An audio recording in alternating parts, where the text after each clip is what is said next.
On paper, Stalin's Soviet Union was an engine of order, 1 million party members, a powerful NKVD, and promises of justice. But behind those iron walls, sex became a weapon of absolute power.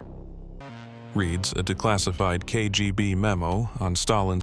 From torture chambers built for confessions to entire populations, sexual violence wasn't just tolerated, it was orchestrated.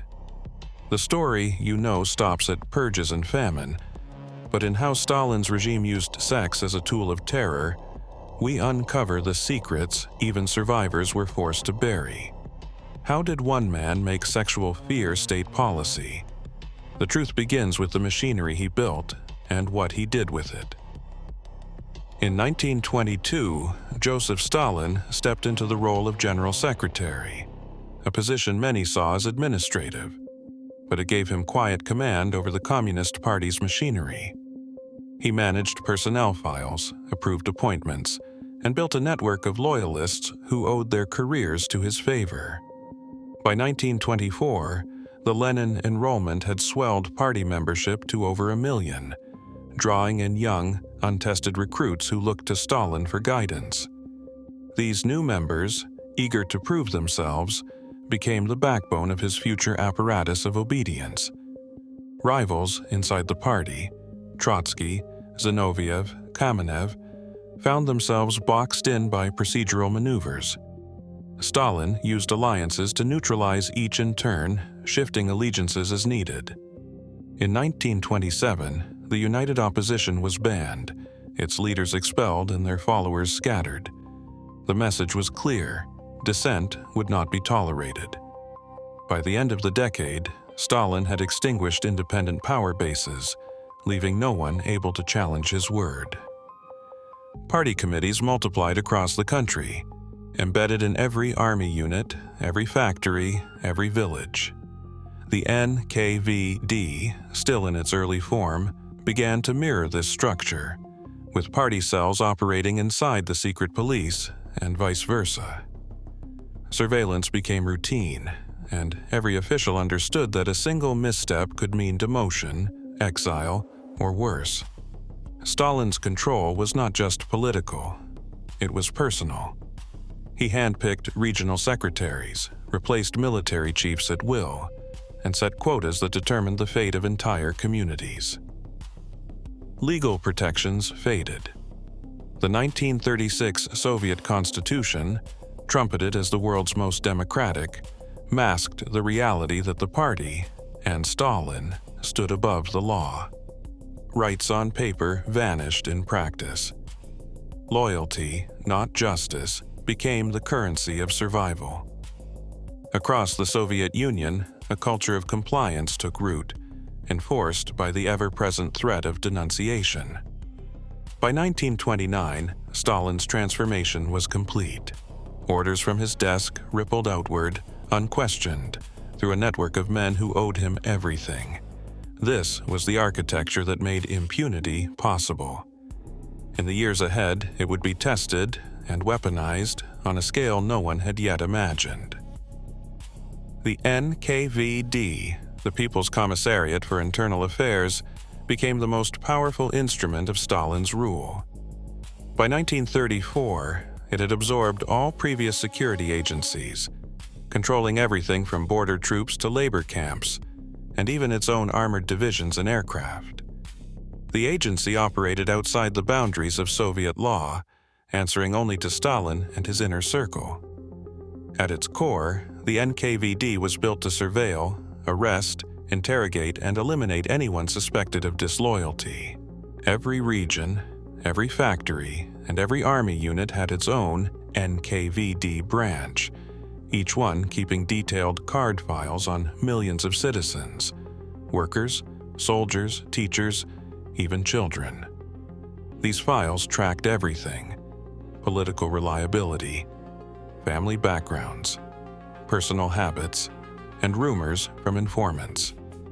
By the late 1930s, the NKVD's central index in Moscow contained millions of records, updated daily with new names and accusations. The agency's reach extended into every layer of Soviet life. Its officers could arrest anyone at any time, often with nothing more than a whisper from a neighbor or a quota handed down from above. Entire families vanished overnight, their names crossed off lists by men who rarely questioned the orders they received.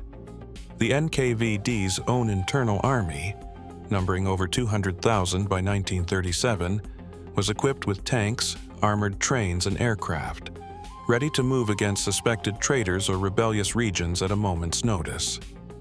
Inside the NKVD, a rigid hierarchy kept the machinery running. Orders came from the top: Stalin, Beria, Yezhov, then filtered down through layers of regional directors, city chiefs, and local agents. Each level kept its own records, its own quotas, and its own secrets. Special troikas, three-man tribunals, reviewed cases in batches, often sentencing hundreds to death or years in the camps in a single afternoon.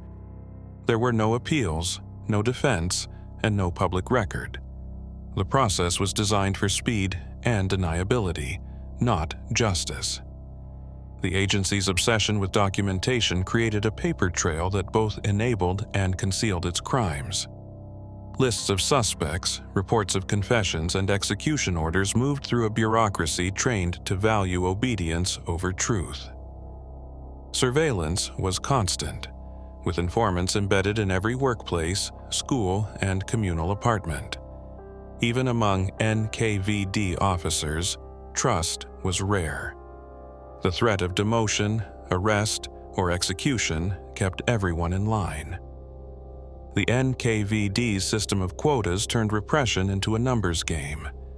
Each district received targets for arrests, confessions, and executions. Meeting or exceeding these quotas brought rewards.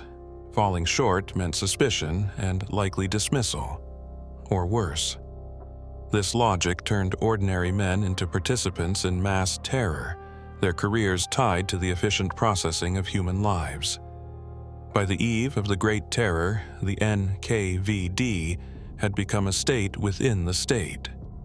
It operated its own factories, ran its own courts, and maintained a vast network of labor camps stretching from the Arctic Circle to Central Asia. Its leaders reported directly to Stalin, bypassing all civilian oversight. The agency's unchecked power and its culture of impunity would soon make it the engine of the regime's most intimate and unspeakable crimes. In a remote Siberian village called Kuraika, the winter of 1914 brought a stranger into the lives of 70 residents.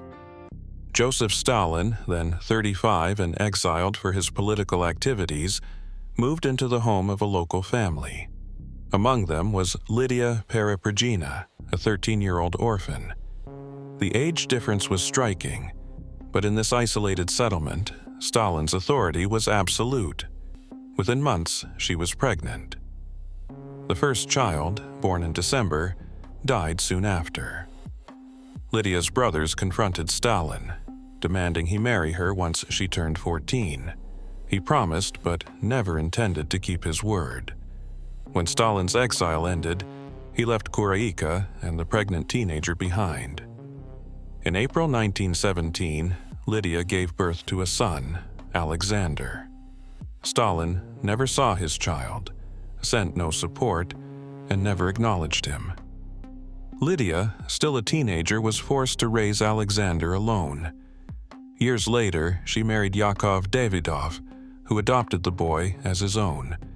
The entire village knew the truth, but no one dared speak openly. Stalin's name became a secret, passed down quietly through the family. The story did not end in Siberia. Decades later, after Stalin rose to power, the past threatened to resurface.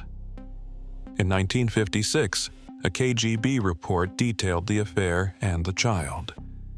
Lydia was pressured to sign a document swearing never to reveal the true identity of Alexander's father. The party's reach extended even to the smallest, most personal corners of life. The secret was enforced by fear, not law. For Lydia, the consequences lasted a lifetime. she carried the burden of shame and abandonment in silence. The community's anger faded into resignation, while Stalin's power grew beyond imagination. His private crimes set a precedent that echoed through the Soviet system. Authority, secrecy, and complicity became the pattern for those who followed. In Kureyka, the scars of that winter remained, hidden but unhealed. Inside the NKVD's interrogation network, cruelty became a science. Spetsgruppy, special groups, operated in basements and backrooms, their methods refined through years of practice and quiet competition. Every city had its own cells, each one equipped with tools for extracting confessions. The goal was to break the body and the mind, leaving prisoners willing to sign anything placed before them. NKVD manuals, circulated in secret, outlined step-by-step procedures for interrogation. Some called for sleep deprivation, others for humiliation, stripping prisoners, making them crawl, threatening their families. In certain cells, electric field telephones were wired to metal clamps. Survivors described the pain as blinding, the smell of burning skin filling the room. A single session could last for days, with teams of interrogators working in shifts. Guards watched through peepholes, recording reactions, noting who broke first and who needed more persuasion. Sexual violence was not just a tool for extracting information. It became a method of control. Interrogators targeted both women and men. Women were raped or threatened with rape in front of others. Men were forced to endure genital torture or to witness the abuse of their wives and daughters. Confessions followed quickly. In the case files of the Harrison affair, British diplomats described NKVD operatives using sexual blackmail to turn foreign officials into informants. Photographs, recordings, and written confessions were stored in secret archives, ready to be used as leverage. The NKVD also ran training programs, so-called honey trap schools, where recruits learned the art of seduction and compromise.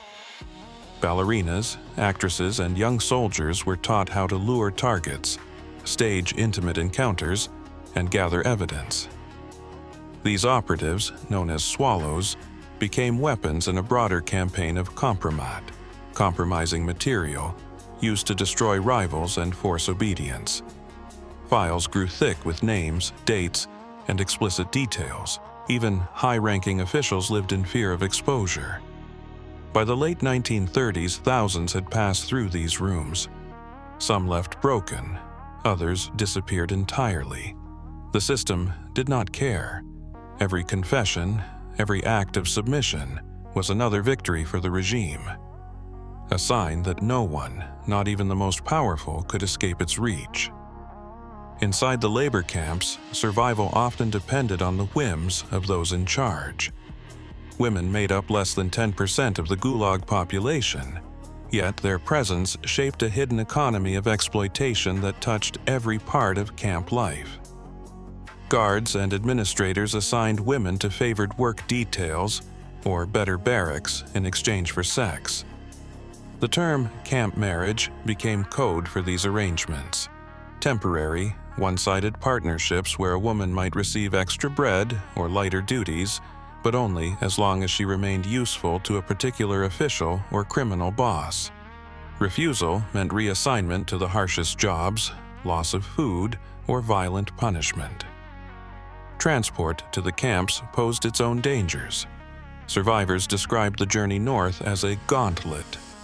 On overcrowded barges and rail cars, women were separated from men at first, but as the trip dragged on, guards and criminal inmates forced their way in.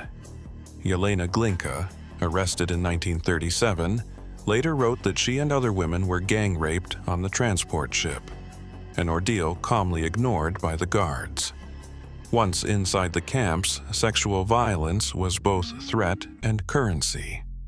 Some women bartered themselves for a crust of bread or a pair of boots. Others endured forced abortions after becoming pregnant by guards or fellow prisoners. Official regulations banned sexual contact between staff and prisoners, but enforcement rarely went beyond a quiet transfer or a warning. The reality was known to all.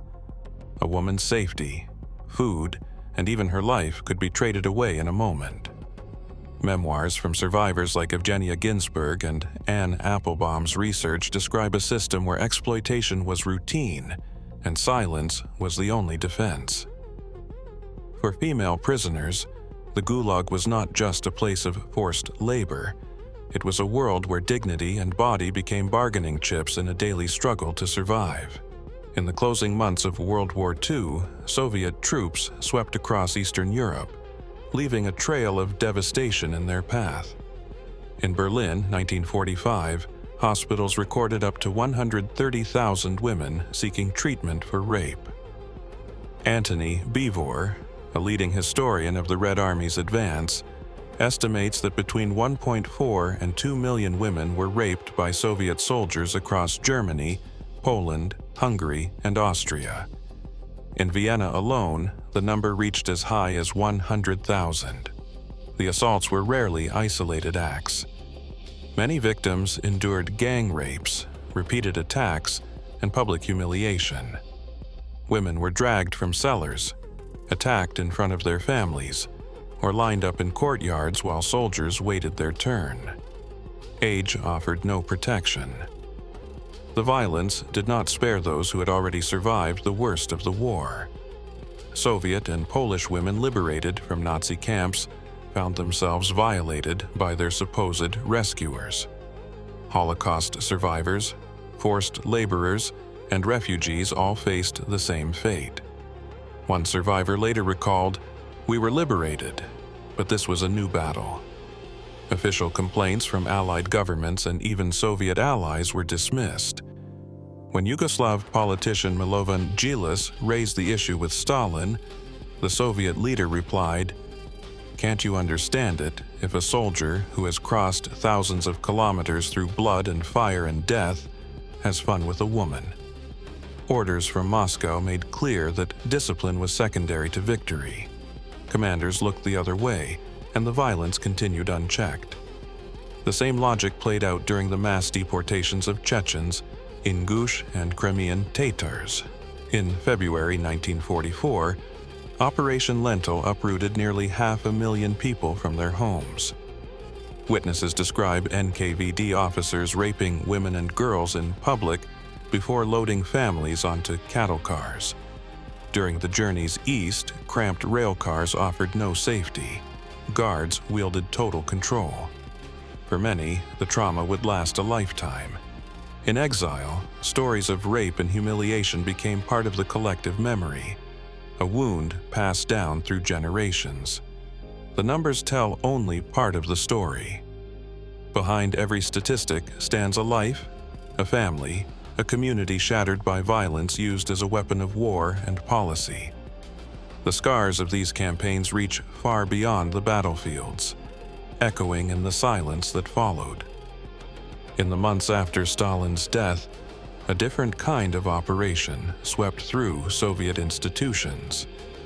On April 3, 1954, the Presidium of the Supreme Soviet issued a classified decree. The KGB was to destroy all files that could be used to accuse party leaders or security officers of crimes against the people.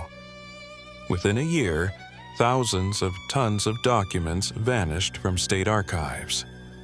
Orders to burn files reached every regional office, every prison, every police station. Teams worked day and night, feeding dossiers, interrogation transcripts, and execution lists into furnaces and open pits. Some records were shredded by hand, others doused in chemicals. State archivists received explicit instructions. No trace of mass arrests, forced confessions, or sexual crimes was to remain accessible. Locks were changed on reading rooms. Access to surviving files required approval from the highest levels. Even internal memos about evidence destruction were stamped top secret and filed away. The machinery of silence did not just erase paper. It erased the chance for families to learn the truth, for survivors to reclaim stolen years, for history to hold anyone accountable. What remained was a wall of secrecy, built brick by brick, file by file, across the entire Soviet Union. Descendants of Stalin's victims carry wounds that never closed. In Chechnya, families still gather each February to grieve those lost in the 1944 deportations. In Ukraine and Poland, trauma is passed down in stories whispered at kitchen tables. Women who vanished, children born in exile, fathers broken by what they could not protect. Many survivors never spoke of what happened. Shame and fear sealed their memories, leaving their children to piece together the truth from fragments. An old photograph, a missing name, a sudden silence at family gatherings. Some have refused to let the silence win. In Karelia, historian Yuri Dmitriev spent decades uncovering mass graves, determined to give names to the lost. His arrest in 2016 on charges widely condemned as fabricated sent a message. Even now, searching for the truth can bring punishment.